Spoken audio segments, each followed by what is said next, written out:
Previously on Flowers for Zoe, Stories for Dennis. But it's not until you're sick where you're like, holy shit, I'm fucked. Like, I need help. Like, what do I do? And then you don't feel like talking because you're sick, But then when you're using, you don't feel like talking because you feel fine and you're using. So when is there time to talk about it? And now, coming up on the show. So today we're going to walk through the cost-benefit analysis, and it's going to let us look at the good reasons for not using, but also the good reasons for using.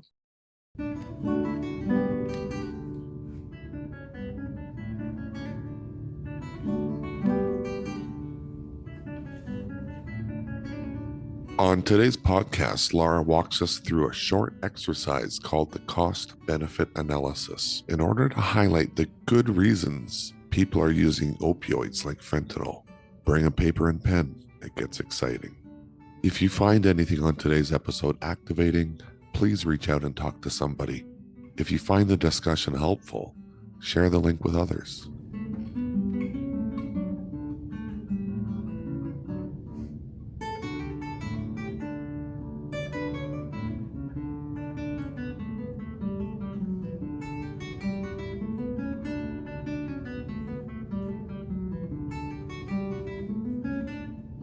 Hello, everybody. Welcome to podcast number 21.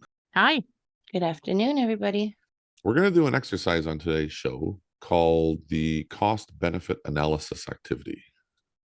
Over time, we've had a lot of conversations and we've talked about the challenges of falling into black and white thinking, right? Like seeing things as either all good or all bad. And when it comes to addictive behavior with substances, it means that you're either sober or you're off the wagon. You're either doing it or you're not, or you're in recovery or relapse. And this can invite a lot of discouragement and a lot of shame.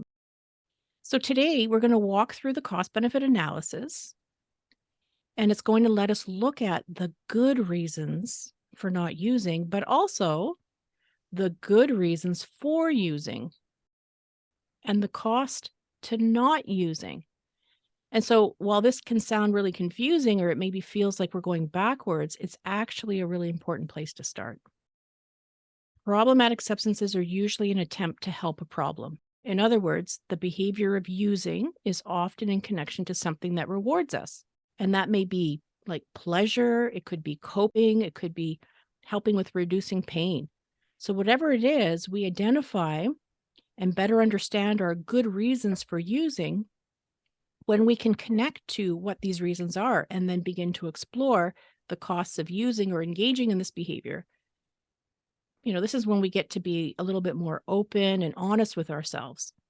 And it helps us and it invites us to think about, okay, what if anything might I need to help with some of the underlying things that I struggle with sometimes that may be the good reasons for why I've used substances. And you can do this activity with just about any behavior that you want to have a little bit of a deeper exploration of.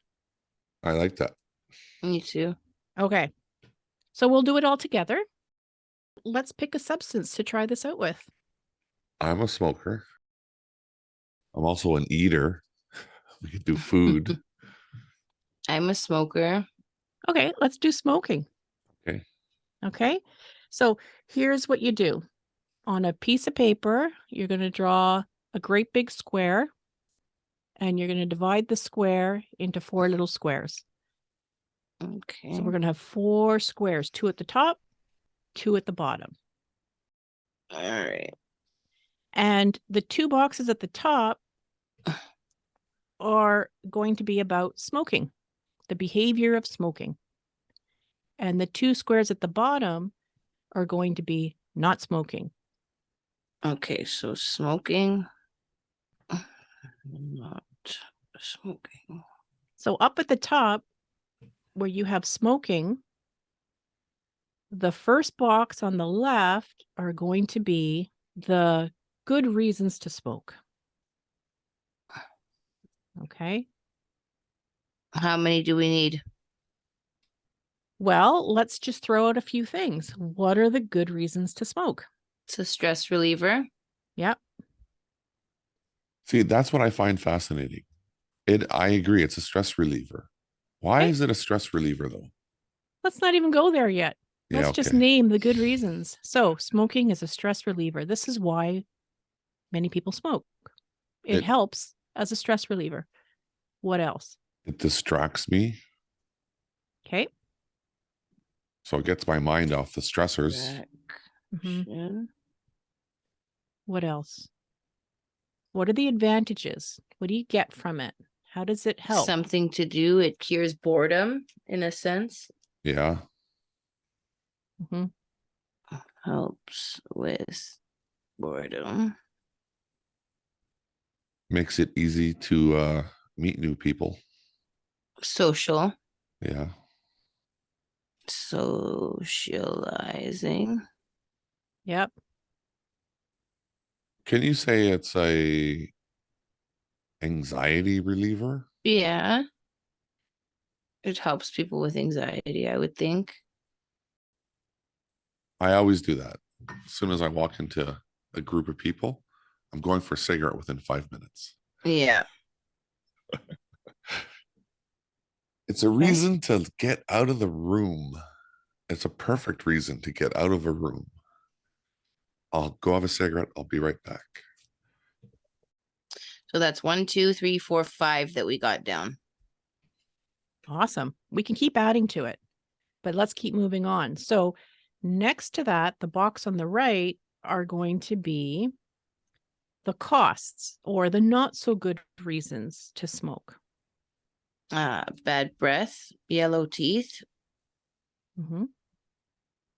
Bad lungs, yellow teeth, COPD, COPD, cancer, the big C word, yellow fingers, you stink, low energy, you can't taste food the way you should. It changes your taste buds.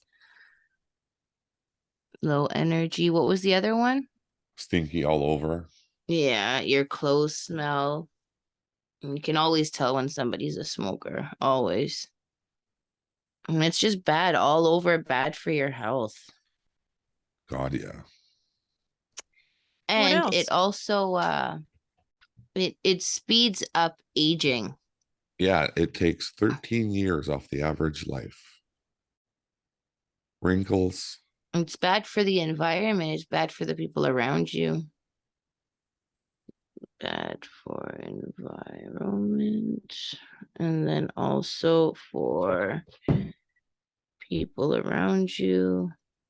Wow, this list is a lot longer than the fucking pro. Mm. Okay. Okay, so we've probably filled that box. There's lots Yeah. there. Okay, so now we're going to move down to the bottom, and you've got 2 boxes on the bottom.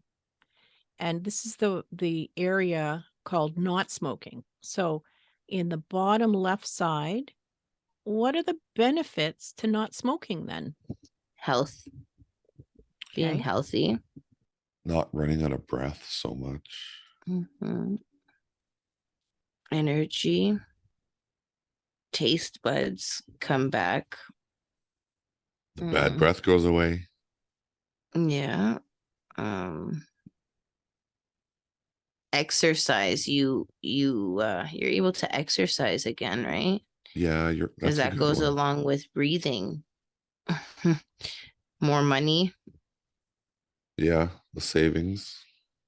Savings. Savings. Okay.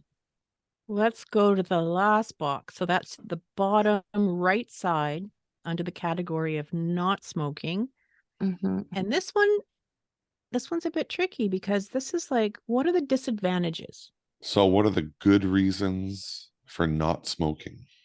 Like, what's the costs of not Oh, smoking? no. What are the costs? Right. Yeah. What are the Like costs? if you can't smoke anymore, let's say you decide, oh man, look at all these things, all these good reasons to quit. Okay, I'm going to quit. What would be hard about that? Like Daniel, when you talked about like, oh, as soon as I'm in a social situation, within 5 minutes, I've got an out. Yeah. So let's say you didn't have smoking anymore. So you'd have to find a different exit. Yeah. right? Because maybe for so So a lot long, of the cons about not smoking kind of interfere with the pros of smoking. The distraction, right? And then you have that stress reliever. So the con of it is not having that stress reliever.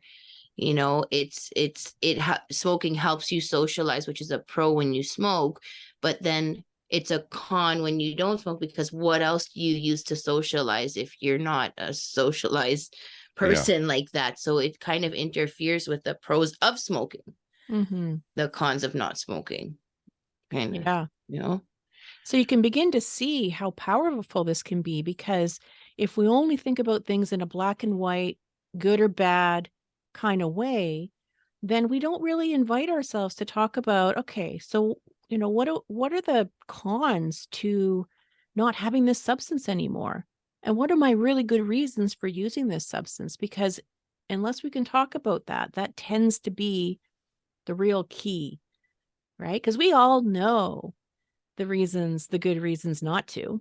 It's Mm-hmm. all over the place. People tell us all the time. It's in health studies, right?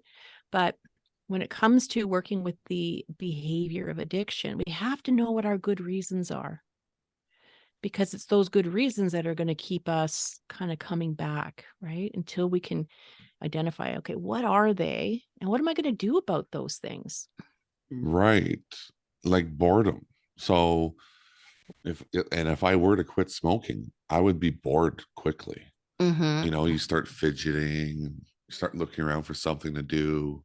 But that's what I mean. See, it literally falls back into the pros of smoking. The same reasons why people like the cons about not smoking are the exact same pros about smoking. They're just opposite. Yeah. Like I'm looking at the list and it's the exact same list, but for different direction, you know? Yeah. Yeah. The boredom, the anxiety, the socializing, you know, the distraction, the stress reliever. So it's all the exact same things. Just, The opposite. yeah. So I guess the goal would be to come up with alternatives. Yeah, So it's part of it. part of It's it. also it's also part of it is also identifying, okay, what am I going to miss about not smoking? What am I going to miss about it? Am I going to miss anything about it? Is there some grief around that? Is it going to make it hard for me to connect with people or to go into social situations? Am I going to miss having this option in my life? Mm-hmm. That's a piece to wrestle with a little bit. Yeah. In other words, do all these other reasons sort of, do they take over? Are they bigger? Are your reasons to not use going to be bigger than your reasons to use? So I mean, in this case with smoking, the reasoning is like so clear. Like logically, you choose not to smoke because the pros and cons are just so in favor of not smoking. Mm-hmm. Yeah. But why do I still smoke? Yeah, good That's the question, right? question. And maybe those reasons are, do you feel like you've unpacked them in any of this cost benefit analysis?